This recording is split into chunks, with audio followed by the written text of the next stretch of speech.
열왕기하 16장 1절부터 4절까지 우리 한 절씩 교독하겠습니다. 르말야의 아들 베가 제17년에 유다의 왕 요담의 아들 아하스가 왕이 되니 아하스가 왕이 될 때 나이가 27세라. 예루살렘에서 16년간 졌으나 그의 조상 다윗과 같지 아니하여 그의 하나님 여호와께서 보시기에 정직히 행하지 아니하고 이스라엘의 여러 왕의 길로 행하며 또 여호와께서 이스라엘 자손 앞에서 쫓아내신 이방 사람의 가증한 일을 따라 자기 아들을 불 가운데로 지나가게 하며 또 산당들과 작은 산이나 모든 푸른 나무 아래에서 제사를 드리며 분양하였더라. 아멘. 오늘은 이제 이 유다의 왕 아하스에 대한 말씀이 이야기가 이제 쭉 기록되어 있습니다. 사실은 16장 전체를 이제 우리가 다 봐야 되는 건데 일단은 요 앞에 4절만 좀 말씀을 읽었습니다. 한마디로 말하면 아하스는 사실은 뭐 소위 제일 나쁜 왕이었다.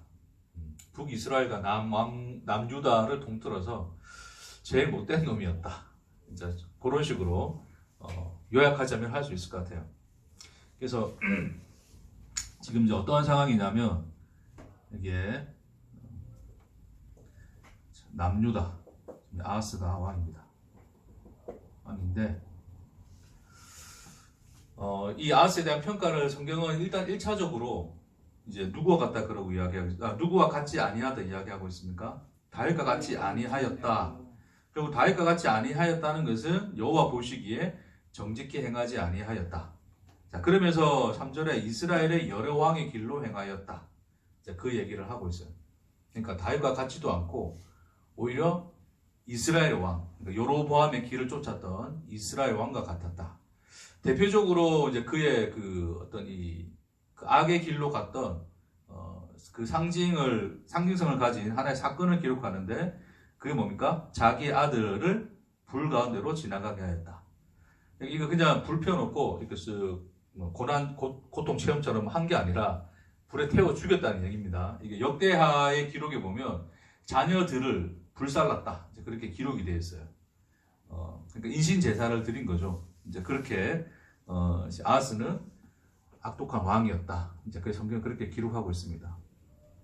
자, 그래서 이제 쭉 이제 이 아하스와 관련된 역사적 사건들이 이제 쭉 내용이 나오는데 간단히 요약하면 그렇습니다. 지금 이제 북이스라엘하고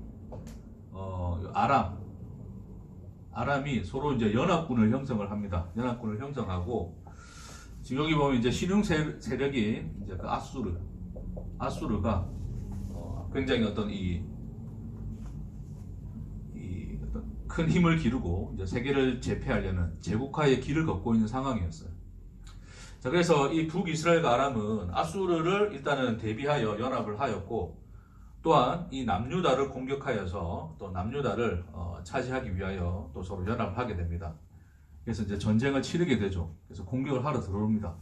남유다가 이제 그러한 상황을 보고 자기 힘으로는 안 될 것 같아서 얘네들 연합군 보니까 뭐 어마어마하거든요. 어마어마합니다. 다른 성경의 기록에 보면 정신이 혼미해졌다. 네, 제정신이 아니었다. 그렇게 표현하고 있어요. 그러니까 어떻게 합니까? 이 남유다가 아하스가 어떻게 하냐면 이제 아수르에게 도움을 청해요. 도움을 청합니다. 살려주세요. 좀 도와주세요.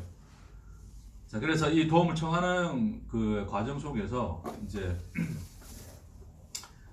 여기다가 하나님의 성전에 있던 어떤 여러 가지 뭐 제물들, 금은 뭐 이런 어떤 이 여러 가지 주요 제물들을 뭐 성전과 자기 성 안에서 좋은 것들을 조공 삼아 이제 이 아수르에게 바치게 돼요. 그래서 아수르는 이제 그 청을 듣고 이제 와서 아람을 칩니다. 아람을 치고 아람의 왕을 죽이고 그래서 이 연합군의 동맹을 이제 끊어놓게 되죠. 결국 나중에 뒤이어 일어난 역사는 결국 아수르가 북이스라엘을 먹게 되는 그런 어떤 이 과정까지 쭉 이어지게 되는데, 자, 어찌됐건 지금 이 남유다의 아하스는 이러한 위기를 극복하기 위해서 무엇에 기대고 있습니까? 그가 기댈 수 있는 더 큰 힘에, 그렇죠? 더 큰 힘에, 더 큰 세력, 더 큰 힘에 기대고 있다라고 하는 거죠. 지난 시간에 사실은 어떤 말씀 나눴던 그 내용하고 사실 좀 반복되어지는 부분이기도 한데, 그 역사가 이제 구체적으로 이 아하스라는 왕 속에서 어떻게 드러났는가를 사실은 지금 우리에게 한 번 더 이제 상기시켜주는 어떤 그런 상황인 거예요. 인간이라고 하는 존재는 스스로가 존재가 되기 위해서, 자기의 존재성을 취하기 위해서 가져야 될 속성이라는 게 있었죠. 기본적인 속성. 그게 뭐였습니까? 내가 나의 존재성을 가지기 위해서 내가 취해야 될 속성. 뭐 아무도 안 들으신 걸로 알고 제가 다시 한번 말씀을 전하는 마음으로. 자, 인간은 인간 스스로는 사실은 이제 지금 이제 비어 있는 상태, 그렇죠? 없습니다. 무입니다. 그러니까 인간은 이제 이 없음의 상태인데 스스로가 존재가 되고자 하는 거죠. 그러면 스스로를 존재로 봐야 될 거 아니에요. 인식해야 될 거 아니에요. 그렇죠? 그런데 내 속을 보니, 내 안을 보니 그 나라는 존재의 존재성이 있습니까? 없습니까? 없음이죠. 그렇죠? 그래서 인간이 가장 두려워하는 게 뭐냐면, 사실은 하나님 자신의 인간이 뭐 어떻게 스스로 볼 수가 없고, 일단 스스로를 인간이 이제 스스로 가지게 되는 가장 큰 두려움은 사실 자기 자신을 마주할 때입니다. 자기 자신을 마주할 때. 딴 게 없습니다. 저 사람이 무서워서 내가 무서운 게 아니에요. 그러니까 예를 들어서 나보다 큰 힘을 가진 사람이 있어요. 나를 막 힘들게 안 해, 괴롭게 안 해, 그쵸? 그럼 그 사람 볼 때마다 무서운 거죠, 사람들이. 그런데 실상은 그 사람 때문에 내가 무서운 게 아니라 그 사람을 통해서 그 힘이 있는 자 앞에서 아무것도 아닌 나 자신을 보는 게 두려운 거예요. 그쵸? 결국 그 힘이 있는 자라는 그 힘을 가진 그 힘 앞에서 나라는 존재성이 존재가 아닌, 그러니까 나는 힘 없는 자, 소위. 그러니까 나는 뭐예요? 아무것도 아닌 자라는 것이 들춰지는 현실인 거잖아요. 그렇죠? 그 현실을 마주 대하는 게 두려운 거예요. 그러니까 인간들은, 그러니까 좀 더 이어서 이야기하자면, 힘이 있어. 근데 내가 나를 보니 나는 더 큰 힘이 있어. 무서울 게 있습니까? 없습니까? 없어요. 이해하시겠죠? 그러니까 지금 아하스가 얘를 봤더니 너무 무서워요. 근데 그리고 자기 자신을 보게 되는 거죠. 초라한 자기 자신. 그래서 정신이 혼미하단 말입니다. 그러니까 어디에 더 기대게 돼요? 더 큰 힘인 이 아수르에 기대게 되고, 그것을 통하여 아하스는 두려움에서 벗어나는 거죠. 그러니까 자기 자신의 없음의 상태가 아닌 그 힘을 빌어 있음의 상태로 가는 거란 말입니다. 그래서 이제 이런 상황과 위기를 극복하게 되는 것인데, 다시 돌아와서 인간은 그 무의 상태, 나라는 존재가 없음의 상태인데 그 상태를 인식하는 것 자체가 사실은 가장 큰 고통이고 괴로움이고 두려움이다. 그러니까 왜요? 존재가 아니니까. 내가 아무것도 아니니까. 존재가 아니니까. 그게 두려움으로 인간은 항상 나 안에서 존재성을 찾는 것이 아니라 내가 가진 무엇, 속성으로서의 그 무엇을 추구할 수밖에 없는 거예요. 그렇죠? 그러니까 그 속성의 본질이 사실은 힘이라는 거예요. 힘. 예를 들어서 말 그대로 힘 자체, 내가 가진 능력, 재물, 지식, 또 뭐 할까요? 미모. 외모.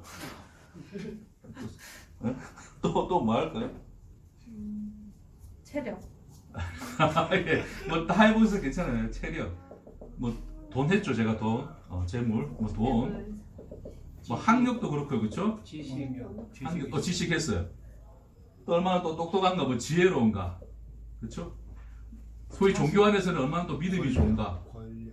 권력했어요. 권력이 없어요? 네, 조심 안 됩니다. 권력 아까 내가 다 말로 했어요, 말로. 네, 나중에 돌려보세요. 자, 기타 등등등등등등등. 그렇죠?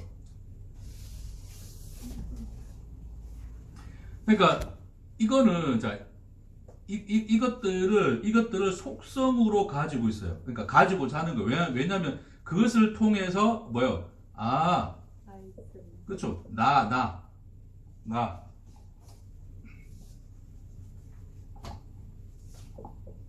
있구나 그런단 말입니다. 그렇죠? 나는 누구인가 그랬을 때 나는 기타 등등 내가 가진 속성으로서의 나를 정의할 수 있어요. 그렇죠? 그래서 무슨 말인지 이해하시죠? 네. 그러니까 인식이 우리의 인식이 나는 없음인데 나를 사실은 없으니까 당연히 인식할 수 없는 거죠. 없음. 근데 그게 두렵단 말입니다. 그러니까 인식할 수 있는 그 무엇을 붙드는 거예요. 인식이 감지해낼 수 있는 그 인식이 나를 존재로서 인식할 수 있는 그 요소들을 채워가는 거예요.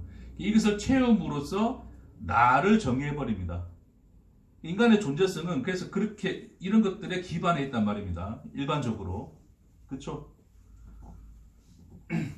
그래서 그런 거예요. 뭐 나는 좀 뭐 외모가 모자라.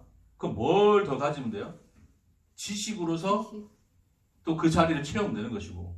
뭐 지식이 없어. 그러니까 뭐 가지고 하면 돼요? 돈 가지고 채우면 되고. 지식도 없고 돈도 없고 외모도 없어. 다 없어. 뭐를 채울까요? 인간성. 그렇죠. 좋은 인간성. 난 인간성 하나는 그냥 쟤네들보단 낫지 이래 되는 거예요. 뭐 그것도 없어. 인간성도 좀 들어와.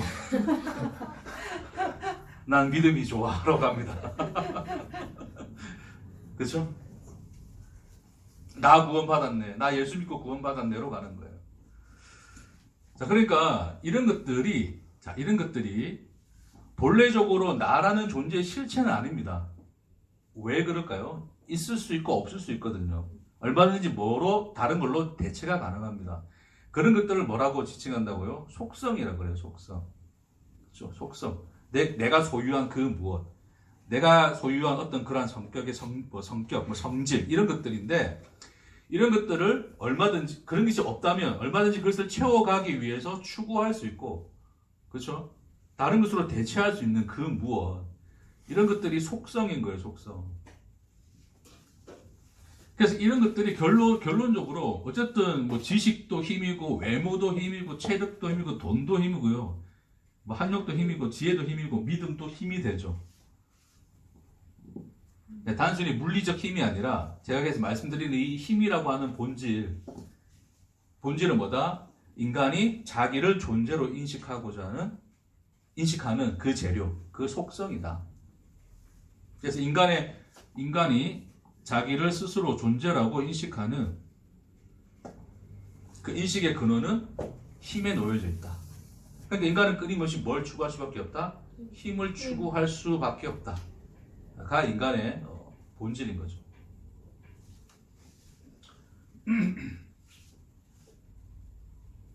그러니까 지금 이 남유다의 아하스도 결국 자기보다 더 큰 힘 앞에 섰을 때 그 존재성을 유지하기 위해서 지켜내기 위해서 뭐를 기대할 수밖에 없다고요?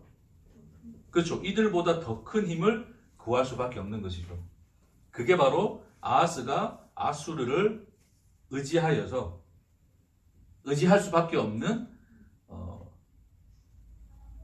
운명적 현실이었다. 말은 거창하게 참 잘 갖다 붙이죠. 자, 이 아하스가 지금 뭐 다 나누자면 사실은 너무 많아요. 아하스가 별짓을 다 하는데 자, 결국 어쨌든 아하스가 자기 자식들도 태워 죽인단 말입니다. 결국 태워 죽이는 그의 종교성 또한 뭡니까? 자기가 섬기는 그 신에게서 뭘 얻고자 하는 거죠? 힘을 얻고자 하는 거죠. 결국 자기가 가지고 있는 그 믿음에 내 믿음이 이만큼입니다를 자식을 불에 태워 죽임으로써 증명을 해내고 그것을 통하여 자기가 섬기는 그 신으로부터 그 힘을 얻어내는 그 주종의 관계 속에서 아하스는 그런 인신 제사를 드렸다. 자, 그 외에도 쭉 이제 내용이 뭐 여러 가지 많이 나오는데 또 어떤 내용이 나오냐면 결국 아수르가 이 아람을 치는데 아람의 수도가 이제 다메섹이잖아요, 그렇죠? 그 다메섹을 쳤는데 그래서 이 아수르의 왕을 보기 위해서 아하스가 다메섹으로 갑니다. 갔더니 뭐가 있냐면 이제 큰 어떤 이 제단이 있는 거예요, 제단. 어마어마한 제단. 그래서 이 어마어마한 제단이 그래서 이게 사실은 이 아하스가 봤던 것이 아수르가 다메섹을 점령하고 거기서 자기들의 신에게 드렸던 그 제단인지 아니면 다메섹에 있었던 아람인들이 섬겼던 그 신의 제단인지는 명확하지는 않습니다. 왜냐하면 역대하고 약간 좀 충돌되는 부분이 있긴 있어요. 근데 대체적으로 사람들이 그냥 이제 동의를 하는 것은 아마 아수르가 전쟁 후에 승리를 기념하여 제사를 드렸던 그 제단이었다. 이제 그렇게 좀 보통 이야기를 하는데 뭐 이래 보든 저래 보든 큰 문제는 없습니다. 중요한 것은 아하스가 그 제단의 영광을 봅니다. 어마어마하거든요. 아, 너무너무 멋진 거예요, 제단이. 그러니까 그 제단을 양식 그대로 그래가지고 지금 남유다에 있는 그 제사장 우리아에게 보내게 돼요. 그 제사장 우리아는 그것을 보고서 똑같이 그 제단을 왕이 오기 전까지 만들어냅니다. 그래서 그 제단을 여호와의 성전에 둬요. 원래 성전의 제단 자리에 있던 그 자리에다가 원래 있던 그 제단을 옆으로 치워버립니다. 북쪽으로 치워버리고, 북쪽으로 치웠다는 것은 한쪽 구석으로 치웠다는 소리거든요. 치워버리고 거기다가 자기가 다메섹에서 보았던 그 제단을 만들게 돼요. 그래서 거기서 모든 제사를 집행합니다. 그 정도로 아하스는 소위 하나님을 개무시했던 사람이었다. 근데 중요한 것은 뭐냐면 그렇다고 해서 지금 아하스는 그 여호와 하나님의 신앙을 버린 자입니까? 함께 여호와의 신앙을 가지고 있는 자입니까? 예. 항상 특징은 그래요. 이스라엘이 하나님의 신앙을 완전히 버렸다 생각하시면 안 됩니다. 항상 여호와를 믿는 신앙과 또 다른 신을 섬기는 그 신앙은 항상 공존하였다. 근데 공존할 수밖에 없는 이유는 제가 이전에 많이 설명을 드렸었어요. 그렇죠? 그리고 그들이 믿는 신으로서의 그 신은 실체적 하나님으로서의 그 하나님이 아니라 뭐였다? 인간 안에 내재된 종교성의 투영으로서 인간이 창조해낸 신이었다. 하나님조차도 그 범주 안에 들어 있었던 것 뿐이죠. 그러니까 얼마든지 이 신도 다 똑같이 섬길 수 있는 거예요. 하나님, 부처님, 예수님을 동시에 부를 수 있는 거란 말입니다. 예. 자, 그런 상황에서 지금 이 아하스는 그 16년간 그 이스라엘 남유다를 통치하는 그 통치 속에 있었다. 그렇게 말씀하고 있는 거죠. 자, 이것을 그냥 봅시다. 자, 이스라엘 역사 속에서 한번 봅시다.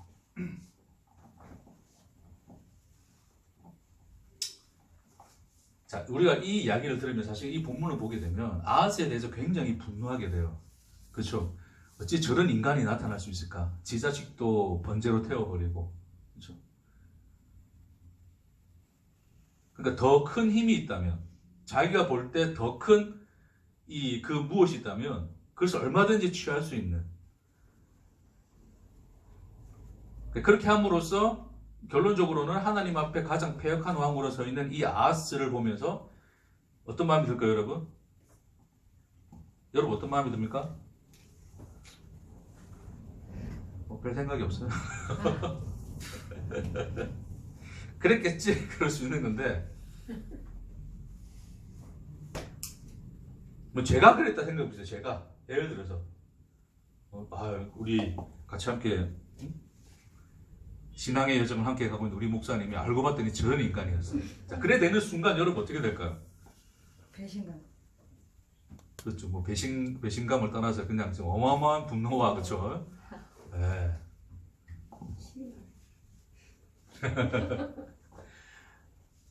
그래서 아하스가 너무 먼 사람이라 생각하시면 안 돼요, 여러분. 아하스가.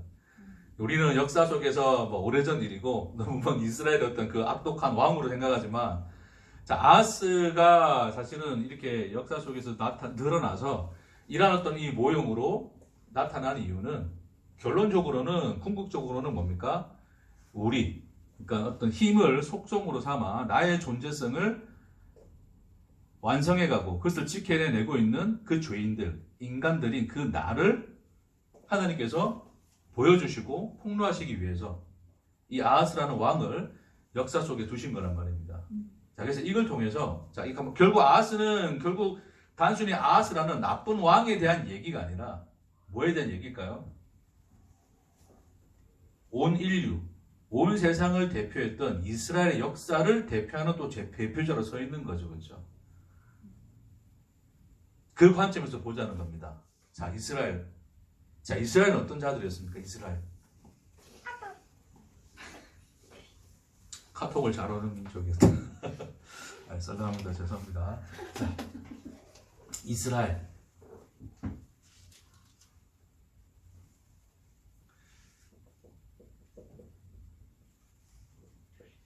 이스라엘은 누구의 속국이었습니까? 누구의 노예였습니까? 애굽의 노예죠, 그렇죠?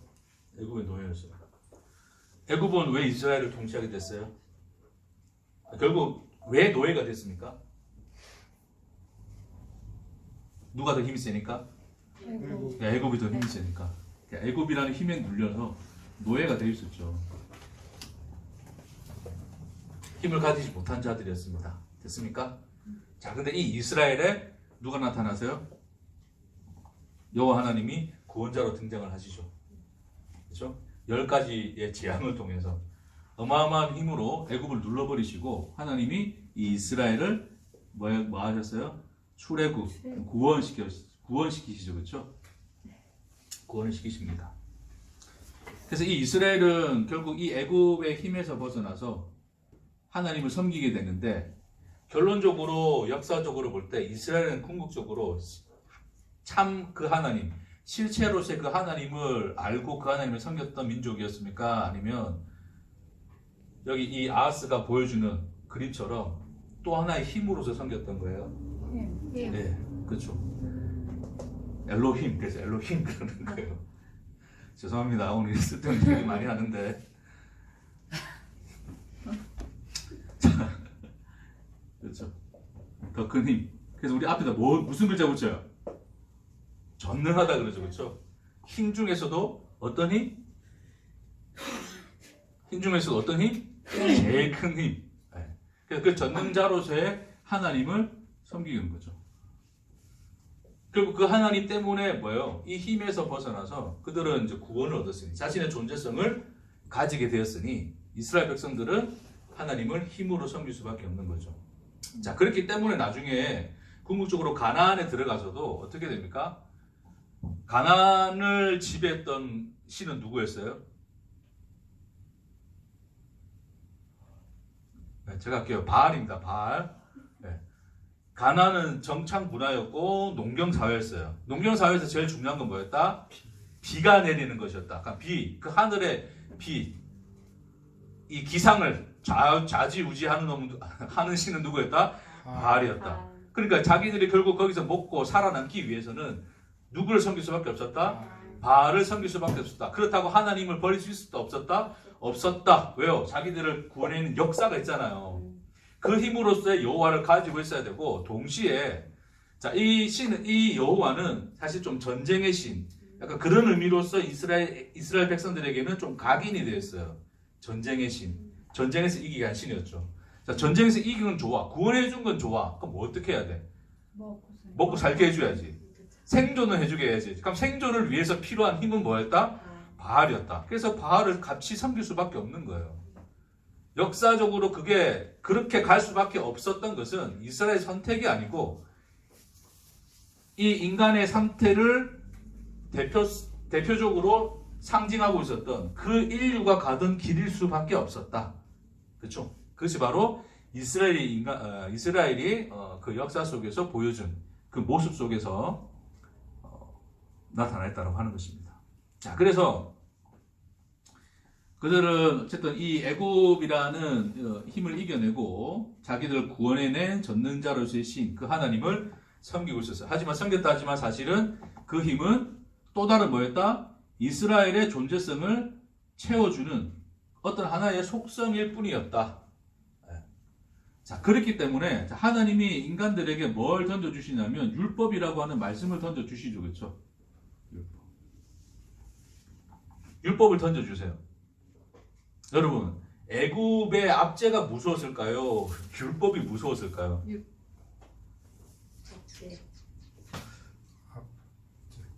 자, 2대 1입니다. 지금 현재 2대 1.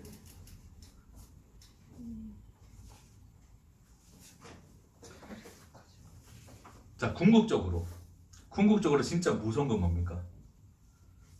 율법. 그렇죠, 율법이죠. 사실은 율법이에요. 네, 율법.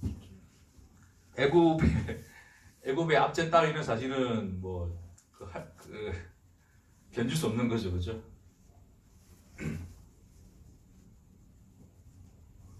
예수님이 뭐라 그러시냐면 너희 몸을 죽이는 자를 무서워하지 말고 능히 너희 몸과 영혼까지도 그렇죠.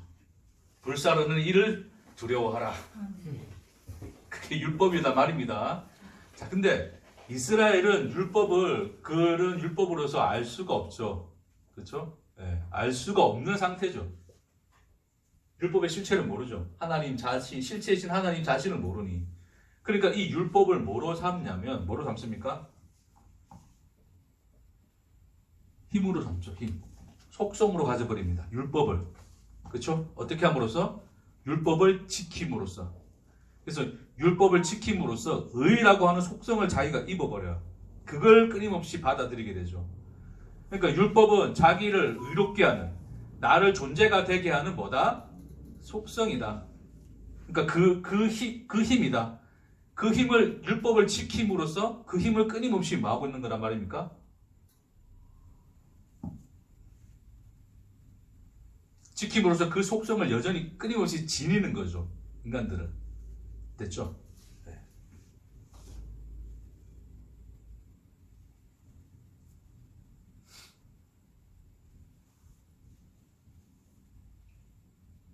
근데 우리가 늘 중요하게 생각해야 되는 게 뭐냐면, 내가 지금 이 율법을 힘으로써 인식해서, 저 율법을 지켜서 의롭게 되어야지, 나는 그 속성을 가져야지 라는 마음으로 율법을 내가 힘의 속성으로 인식하고 지키기 시작했단 말입니다.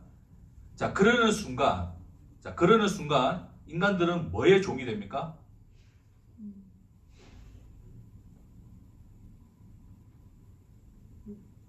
율법의 종이 돼버리죠. 율법의 종. 왜요? 그걸 가지면 나는 뭐다? 존재다. 가지지 않으면 난 뭐다? 없습니다. 아무것도 아니다. 그러니까 궁극적으로 나를 그러면 존재로 만들기 위해서 늘 끊임없이 내가 붙잡아야 되는 건 뭐다? 율법이다. 그러니까 율법 없이는 아무것도 될 수가 없는 거죠. 그러니까 그 율법 아래에 머물게 되는 거란 말입니다. 그래서 그 율법을 끊임없이 추구하게 되는 율법의 종이 된다. 그러니까 다른 말로 바꿔서 이야기하면 우리가 나를 존재가 되게 하기 위한 그 속성으로서의 그 힘들, 이런 것들을 추구해 가는데, 이런 것들을 추구해 가는 순간 인간들은 결국 뭐의 종이 되는 겁니까? 내가 추구하는 그 무엇의 종이 되는 거죠. 근데 결국 돈을 내가 추구하게 되기 시작하면 돈의 종이 되는 것이고, 지식을 추구하면 지식의 종이 되는 것이고, 뭐 할까요 또? 믿음을 추구하면 종교의 종이 되는 거예요. 그러니까 일반적으로 우리가 그냥 우리가 잘 살펴만 봐도 충분히 알 수 있는 그것들이죠. 그렇죠? 그러니까 인간들이 무언가를 힘으로 인식하는 순간 그것 자체는 이미 이제 뭐가 되어버렸다. 나는 그놈의 종이 되어버리더라. 그것을 아하스가 어떻게 보여주냐면, 아하스가 보여준 건 아니죠.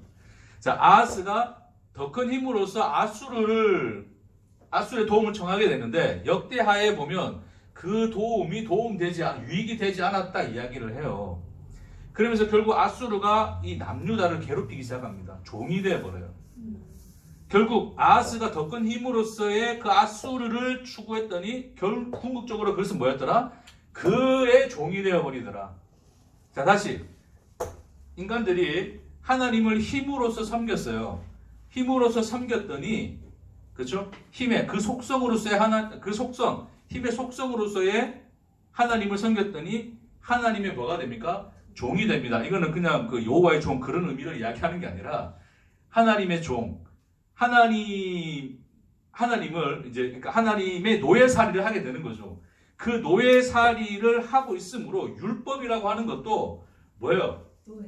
그렇죠. 노예살이로서, 그러니까 노예살이의 연장성으로서 지킬 수밖에 없는 거예요. 그게 그 주종 관계를 유지할 수 있는 힘이 되니 그걸 통해서 인간들은 이스라엘이라고 하는 자신의 존재성을 지켜낼 수 있으니 끊임없이 하나님 앞에서 노예의 삶을 하는, 율법에 매여 노예의 삶을 하는 형태로 나아가더라.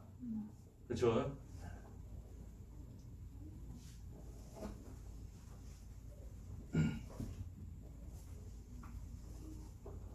그래서 예수님이 그 바리새인들하고 이야기할 때 너희는 마귀의 자식이다, 뭐 죄의 종이다 그런 얘기를 해요. 그러니까 이 유대인들이 뭐라 그럽니까? 우리 아브라함의 자손으로서 누구 한 번도 우리는 종이 되어 본 적이 없는데 왜 우리 보고 죄의 종이라 우리의 종이라 그럽니까? 그런 이야기예요. 근데 예수님이 보실 때는 뭐예요? 항상 뭐였다? 종이었다. 그들은 노예였다. 그렇죠? 그 힘, 속성으로서의 그 힘을 추구하는 노예였다는 거예요. 자, 그것을 예수님이 그들과의 대화 속에서 밝혀 드러내는 것이란 말입니다. 자, 이제 봅시다. 자, 여기서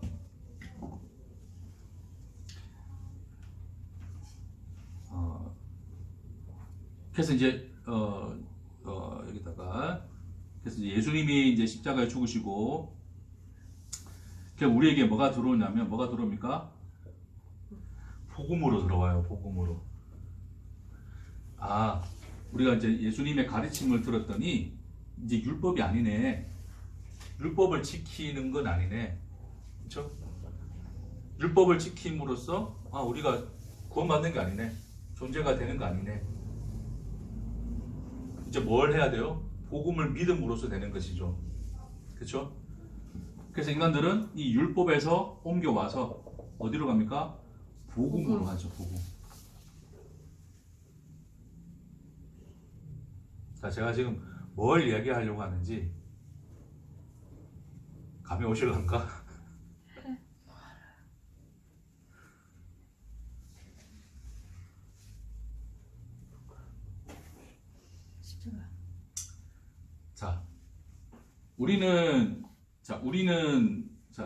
이게 구약에서의 이스라엘이었다면, 백성이었다면 이제 뭐 기독교로 가봅시다. 기독교. 자, 인간에게 놓여진 가장 큰 문제는 뭡니까? 가장 큰 위기. 죽음. 그렇죠. 죽음이라고 하는 것은 다 뭐예요? 그 죽음이 우리에게 의미하는 게 뭡니까? 죽음 앞에 힘쓸 사람이 있어요, 없어요? 모든 속성, 힘으로, 그러니까 속성으로서의 그 힘이 다 벗겨지는 순간이 죽음인 거죠, 그렇죠? 그게 두려운 거죠. 네? 이게 죽고 지옥 간다는 게 그 의미예요. 그러니까 뭐 할 수밖에 없어요? 그러니까 두를 수밖에 없는데 뭐 해야 돼요, 그러면? 살고 싶어. 그러니까 극복하고 싶을 거 아니에요. 예수 믿고 천국 가야 될 거 아니에요. 천국 간다는 게 그 두려움 극복하는 거잖아요. 그럼 뭘 의지할 수밖에 없어요? 예수 믿는 거. 예수 믿고 구원 받는다면서요. 예수 믿고 어디 간다고요? 천국 간다면서요. 그러니까 뭘 선택합니까? 예수를 선택합니다. 예? 뭐 하려고? 천국 간다는 게 무슨 의미입니까? 나의 존재성을 영원히 만드는 거죠. 영원하도록 지켜내는 거죠. 그러니까 그것을 해줄 힘은 누가 가지고 있어요? 예수가 가지고 있어요. 뭐합니까? 율법보다 더 큰 힘을 의지합니다. 그게 기독교라면, 그게 여러분이 가진 믿음이라면 아하스와 다를 게 있습니까? 없습니까? 없었더라를 성경이 지금 오늘 우리에게 말씀해 주는 거예요. 자, 소위 믿음이라고 하는 것조차도. 그렇기 때문에 인간들 안에는 믿음이 뭐가 돼요? 힘이 되고 있잖아요. 힘. 믿음이 있는 자, 없는 자. 믿음이 큰 자, 작은 자. 그렇게 우리는 믿음이라고 하는 것에 대해서도 믿음이 그 사람의 속성이 되어버리면 뭐예요? 크기로 비교가 되는 거예요. 어떤 놈이 더 잘 믿느냐? 믿지 않느냐? 신앙이 좋으냐, 좋지 않느냐의 가치로 믿음이 측량되는 거란 말입니다. 그 측량된다는 것 자체가 뭐예요? 믿음이 이미 뭐로서 자리 잡고 있다? 속성으로서 자리 잡고 있다. 힘으로서 자리 잡고 있다를 반증해내는 거죠.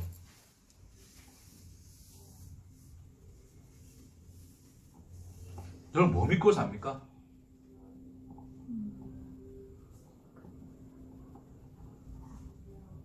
뭘 믿고 사나요?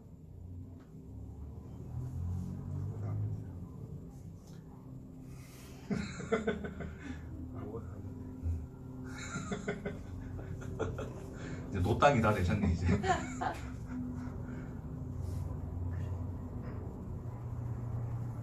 여러분 하나님 믿습니까? 아멘. 아멘 크게 나왔습니다.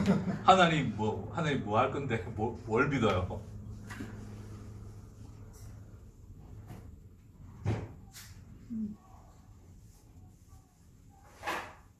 여러분 한 주 동안 잘 한번 생각해 봅시다. 뭘 믿고 사셨나요?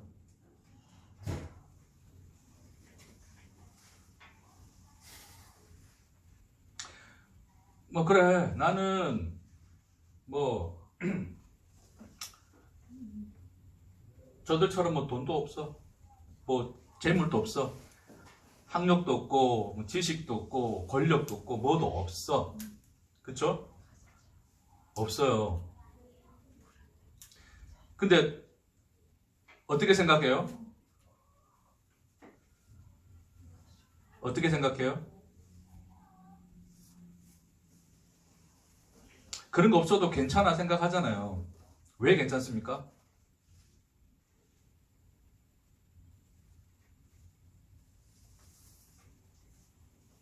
다른 게 있어서. 가질 수 없잖아요. 갖고 싶다고 해도. 갖고 싶다고 해도 가질 수 없다. 절망적인데. 완전히 모든 걸 자포자기한 다른 것이 있기 때문에. 다른 게 뭔데요?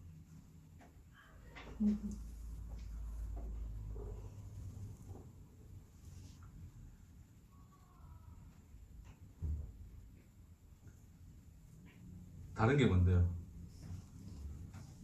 자, 여러분 다른 것 이야기했을 때 아하스는 다른 거 찾지 않습니까?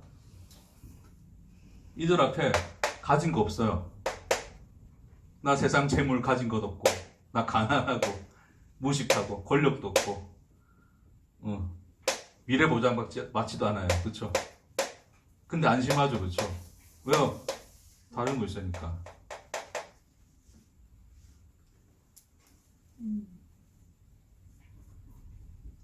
여러분 안에 여러분이 다른 것이라고 하는 그분이 또 다른 힘이진 않습니까?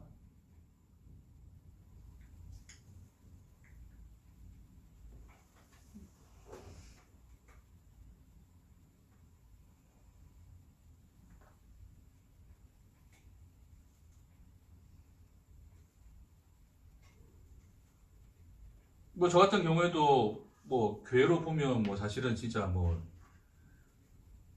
많이 가졌네요. 우리 오늘 보니까 많이 오셨는데 좀 삐까뻔쩍한 좀 이 강단에서 네? 하고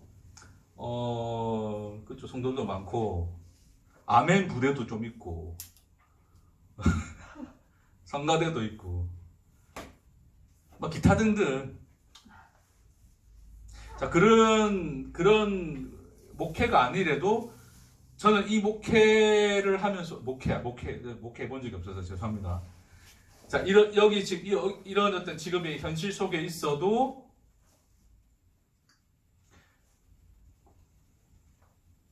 나름 걔도 복음을 전하고 하나님의 순수한 복음을 전하기 위해서 이 자리에 있다라고 하는 그 자부심이 내 속에 있을까요, 없을까요? 있어요. 뭘 그걸 강하게 이야기했어요. 너무 이게 보였나? 사실 많이 사라졌어요. 어쨌든 없는 건 아니었는데 많이 사라지긴 사라졌습니다. 자, 그럼에도 불구하고 있을 수 있단 말입니다. 누구에게나. 그렇죠? 자, 남이 알아주지 않아도 나는 주님의 길을 걷고 있어. 자, 그걸 통해서 인간들은 뭐예요? 위로. 그렇죠. 위로를 받는 거예요. 결국 그런 위로 또한 뭐에 기댄 겁니까? 네. 다를 바가 없어요. 그러니까 지금 우리가 아스를 봤더니 아스 진짜 못된 놈인데 결국 궁극적으로 이런 역사를 쭉 훑어서 우리가 봤더니 여전히 우리가 존재하는 방식 또한 아하스와 다를 것이 있더라 없더라? 없더라죠. 자, 여러분 죽을 때까지 그럼 어떡할까요? 우리 언제 죽을지도 모르는데 우리 뭘 깨달아야 되지? 네?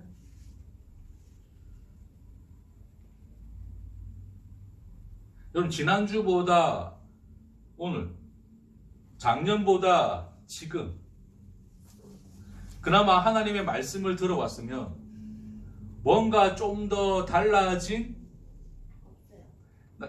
물어보지도 않았는데 뭐 없다 그래서 없어요.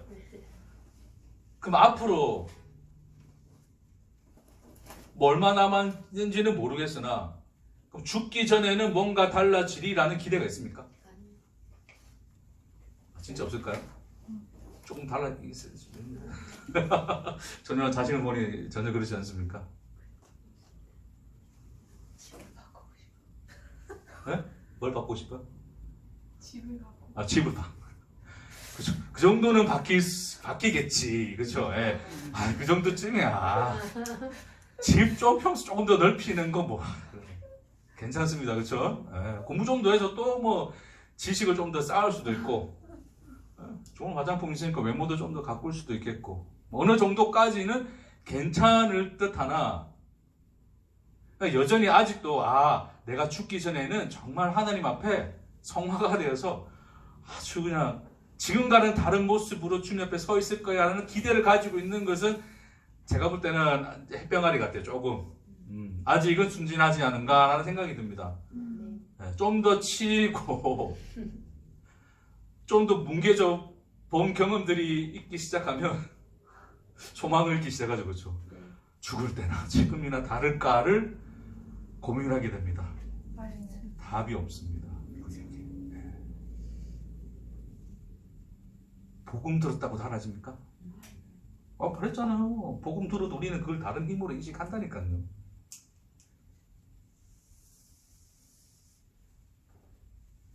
왜 주님은 우리를 변화시켜 주지 않나요? 예수 믿었으면 달라져야지, 그렇죠?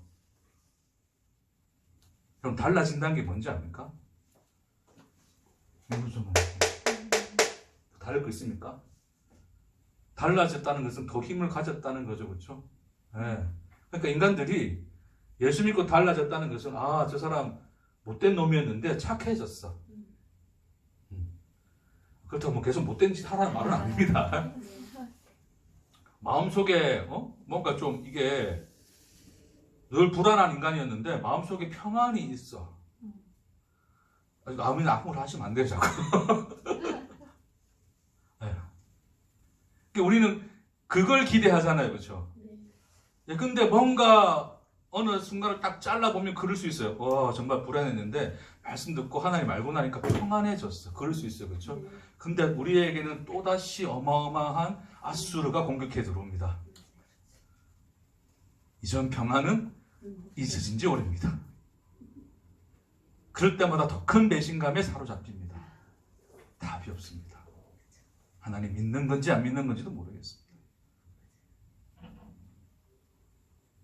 그런 아하스 앞에 하나님이 이사야를 보냈습니다. 우리 말씀 읽고 마무리할게요. 이사야 7장.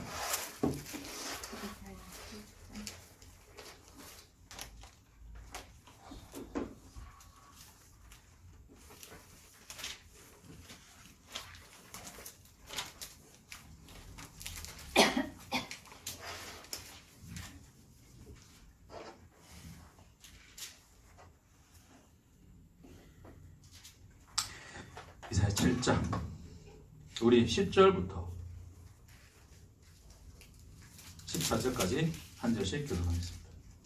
이사야 7장입니다. 10절 여호와께서 또 아하스에게 말씀하여 이르시되 너는 내 하나님 여호와께 한 징조를 구하되 깊은 데에서든지 높은 높은 데에든지 데에든지 구하라 구하라 하시니 하시니 아하스가 이르되 나는 구하지 아니하겠나이다. 나는 여호와를 시험하지 아니하겠나이다 한지라.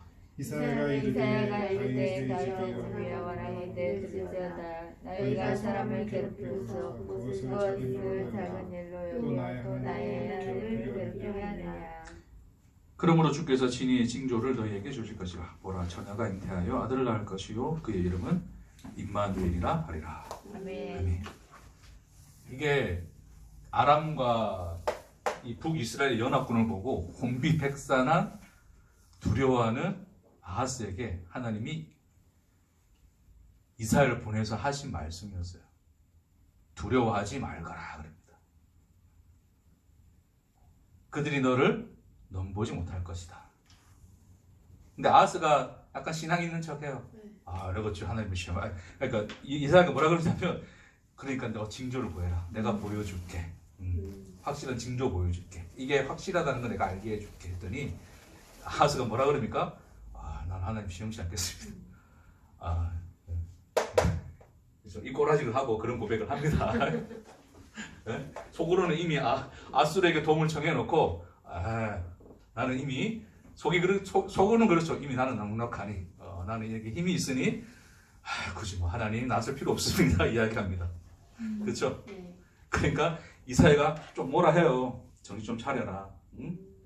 그렇게 해가지고 백성 괴롭게 해놓고 하나님조차 괴롭게 하려느냐? 그러면서 그가 요구하지도 아니한 징조를 말씀해 주시죠. 뭐라 그래요? 보라, 처녀가 아들을 낳을 것이요 그 이름을 임마누엘이라 하리라. 아멘. 처녀가 뭡니까? 처녀가 아들 낳는다는 의미가 뭘까요? 기적. 그렇죠. 어떤 원인도 너희 속에 있지 않노라. 원인 없이 결과가 나온 것입니다. 그게 처녀가 잉태하여 아들을 낳는 사건이죠. 그게 누구라고요?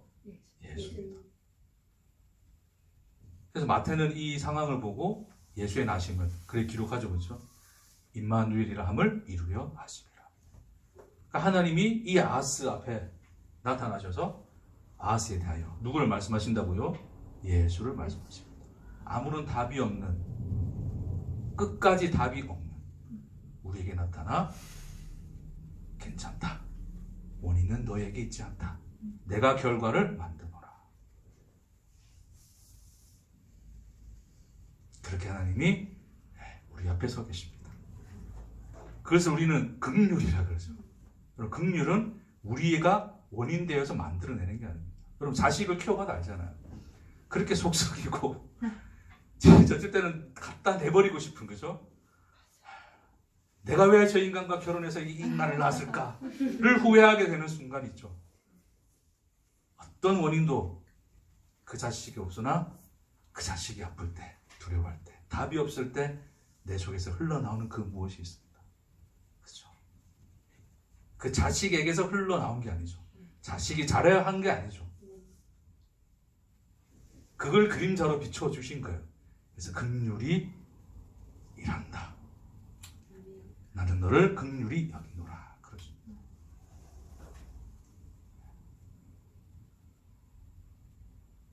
오늘 설교에 답은 없습니다. 뭐 우리에게 답이 있겠습니까? 한 가지 바라볼 것은 그분의 긍휼입니다. 아멘. 옆구리를 찔렸을 때 흘러나온 피, 그 긍휼의 피가 우리를 하나님 앞에 있게 하십니다. 아멘.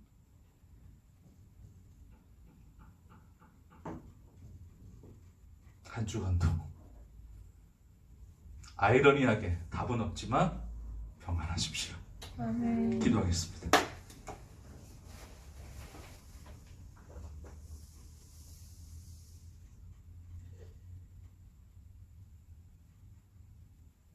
주님, 어떤 것도 우리의 속성이 될 수 없습니다. 우리에겐 원인이 없습니다. 오직 당신 앞에 서 있는 것은 우리가 원인이 아니라 스스로 결과를 만들어내시는 하나님의 긍휼 안에 있음을 기억하게 하옵소서. 감사드리며 예수님 이름으로 기도합니다. 아멘.